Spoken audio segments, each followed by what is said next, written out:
Hey guys, it's Lisa and welcome back to my channel. Today's video, I just wanted to film a little video on peperomia and calcium deficiencies and what the whole calcium kind of debate, milky water debate is. As I mentioned it in a previous video, my top 8 fussy plants. I'll pop a link up at the top for you guys if you haven't seen it. So yeah, basically I thought I'd just fill you guys in case you don't know what I'm talking about, give you kind of my opinions and experiences with that. So firstly, what is a calcium deficiency? So basically it's just when a plant doesn't have enough calcium, and this is a very common occurrence in peperomia species, for example. So in that video that I just talked about, I talked about my Peperomia maculosa. So in case you haven't seen it, I'll also do so now. So this is my Peperomia maculosa. So ways that you can tell whether a plant has a calcium deficiency, one of the main ways is that the leaves get quite cupped and hard. So for example, you can see on this leaf that it has grown and cupped and it's hard. I can't flatten that out without breaking the leaf. You can also see that this one is quite cupped as well. So that's one way to tell that a plant has a calcium deficiency, when the leaves grow in like that. Another is that they're really easy to break, especially on this side. So just touching that, I broke it. A lot of the leaves on this plant who has a calcium deficiency, they have holes, or I've snapped them like really easily. So yeah, I find that happens quite a lot as well. So most of these leaves, you can see they've kind of snapped on the edges. So that is part of having a calcium deficiency. So yeah, this guy definitely has one. I'll also pop up here right now a picture of my old watermelon peperomia. I no longer have it, but you can see, hopefully you can see that some of the leaves, they definitely look like they have calcium deficiency. So they're cupped. Some of them have brown kind of edges where they've split. So yeah, that's kind of a telltale signs that your plant has a calcium deficiency. Another thing that I also mentioned in the top fussy plants video is that some of those features can also be due to lack of humidity as well. So it could be calcium deficiency or low humidity, or a combination of both. So my current watermelon peperomia, I keep in my fish tank where it has lots of humidity, and I haven't had to give it any calcium, and it is absolutely fine. So that's something to keep in mind too, is that if your plant looks like it has a calcium deficiency, you can treat it for having a calcium deficiency, obviously, but also giving it some more humidity may also help as well. And I mean, it's definitely going to benefit the plant no matter what anyway, because majority of plants like humidity. Obviously, if it's not a humidity loving plant, then you're not going to give it more humidity. But if it does like humidity, then yeah, more humidity, as well as maybe treating it for that calcium deficiency, that can help as well. So let's go into how you can treat a calcium deficiency. So this is where the debate part comes in. So there's a bit of a debate about whether one of the recommended kind of treatments for calcium deficiency actually is beneficial or not. So the whole debate is kind of called the milky water debate. So one way that you can treat your peperomia for calcium deficiency is to give it a little bit of milk in your water when you're watering it. So I did do this for about a year or so for my previous Peperomia maculosa, which by the way died of root rot, not of lack of calcium. So I used to do this. So basically there's not really any specific measurement for it. I'd pretty much just do like maybe 1 cup of water and then do like a dash or 2 of milk, or like a capful, and I would just water my plant that had a calcium deficiency with this water that had a little bit of milk in it, like every second or third water. So I wouldn't always water it with the milky water. I would always give it just plain water in between to kind of flush out any extra calcium or buildup that was in there from the milk. And I did that for my Peperomia maculosa, and I found that its leaves started to grow in so much nicer. They were starting to grow in nice and flat, and there wasn't any crispy bit. So I definitely did find that it helped. Well, obviously this is based on my experiences, so yeah, I definitely found that it helped for my Peperomia maculosa. However, when I did the same thing for my watermelon peperomia, it didn't help at all. In fact, it kind of just made it worse, to be honest. But I will say that the thing with my watermelon peperomia is that A, I also don't think it had enough light, and B, it also didn't have enough humidity. So possibly the milky water just didn't work on it because it didn't have those two things. However, after using it for a couple of years or so, I've just decided that I'm no longer going to use the milky water, because while it did help the leaves, that maculosa and that watermelon both were pretty much on the brink of death, and I don't know, I just can't rule out that it wasn't the milky water, so I've decided I'm just not going to use it anymore. But yeah, I mean, I think it is up to you to just experiment and see what you want to do. The reason that it's kind of become a debate is there is a lot of people, especially online, who say that A, it doesn't work, B, there's been a lot of complaints about it making the soil smell really bad.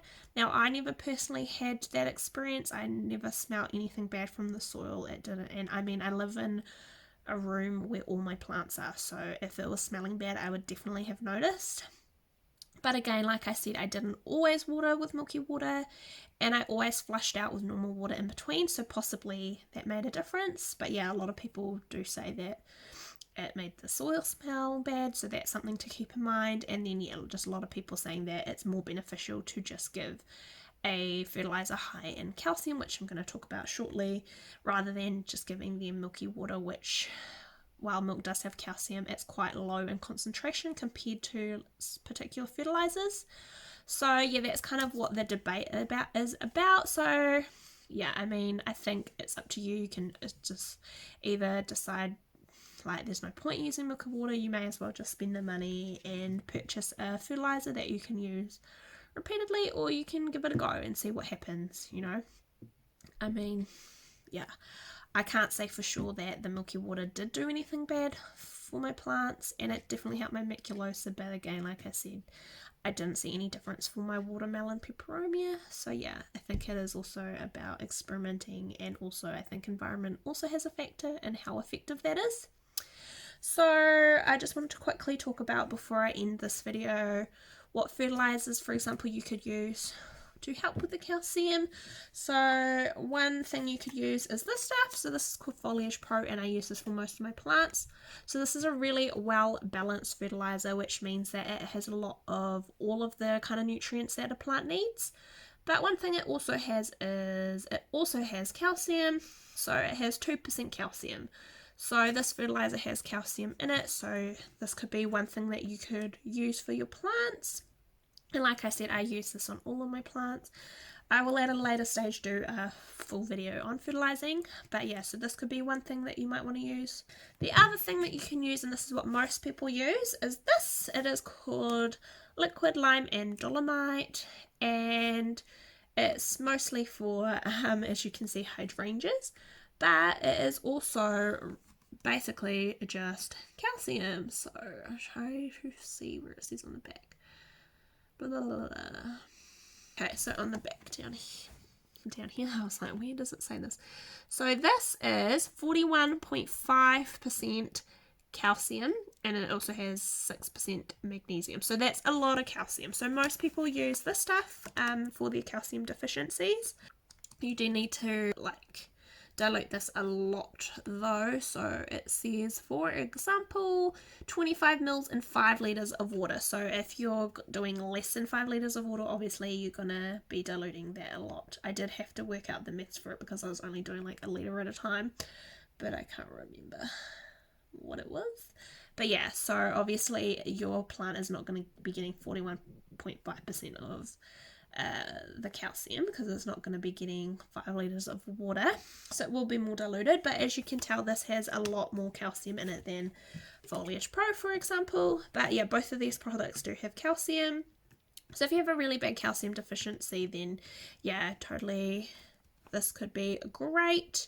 But if you want a more well-balanced fertilizer, then you might want to go for this one. So obviously, if you're using this one, you're only giving the plant calcium and a little bit of magnesium.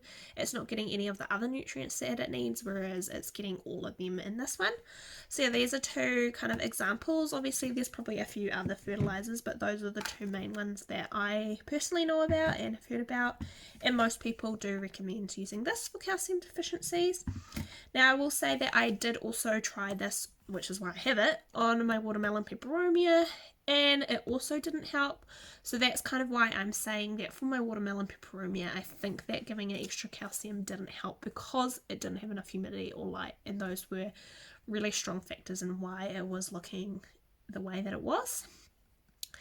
So yeah, and I think what I'm going to do is, because that maculosa does have a calcium deficiency, I'm probably going to just give it either this or the Foliage Pro and see if that helps. What I might do is I might start with giving it this every couple of weeks, and then in maybe a month or two I will start just regularly feeding it with this stuff instead. But I might just start off with the calcium, give it extra calcium, and then later on give it some of the stuff with all the other nutrients as well. So yeah, that's probably what I'm going to do, and I hope that that kind of all makes sense. If you have any questions, just hit me up in the comments down below. And yeah, like I said, that's just my personal experiences with what I have done. And so yeah, if you don't want to go out and purchase a fertilizer, then for all means give the milky water a go, see what happens. It might help, it might not, I don't know. And or you might give it a try and find that it doesn't help, and then in that case you might want to switch to a fertilizer with calcium in it. But if you want to be safe, then I reckon just go straight for the fertilizer, just to be safe, because you know, at least you know that it's designed for that purpose. Whereas milky water is just something that a few people have kind of come up with and it's stuck. So yeah, that is all I have to say about the calcium debate and peperomias and all of that stuff. Hopefully that was helpful, and if it was, please give this video a like, and I'd love it if you could subscribe to this channel as well. And yeah, I'll see you next time. Bye!